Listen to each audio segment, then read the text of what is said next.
High tide flooding is a common occurrence here in Hampton Roads. I thought some of those pictures were actually it could be. Yeah, it looked like tide would have dried, yeah.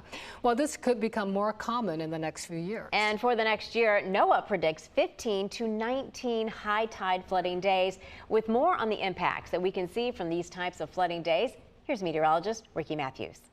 A new study by NOAA shows that Norfolk could see more high tide flooding days than any other city on the East Coast. In 2022, Norfolk saw 12 flood days, defined as when we see a high water level, about 1 to 2 feet higher than what we typically would see for a typical high tide.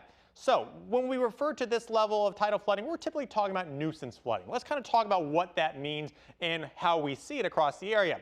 Typical water level for high tide will look like this. It's right up to the banks, typically no problems. But with that increase, you oftentimes will have the water coming up a little bit and covering docks, covering areas right along the shoreline. Now that can cause some problems, not just for people who own property along the shoreline, but also for daily life in some cases. City parks, some streets can flood, especially the flood-prone areas of Norfolk. We can see some issues there. And it can impact infrastructure. That brackish water, that salt water can get into some of the electrical wires on docks and other areas, and that can cause some problems for the infrastructure staying as good as it would be if it wasn't impacted by that floodwater. So as we go over the next couple of years, we do expect to see more issues of high tide flooding. High tide flooding can occur thanks to moon phases, winds from nor'easters and hurricanes, and even just persistent winds over several days. We've seen that in parts of Virginia Beach over the years. That causes tides to build.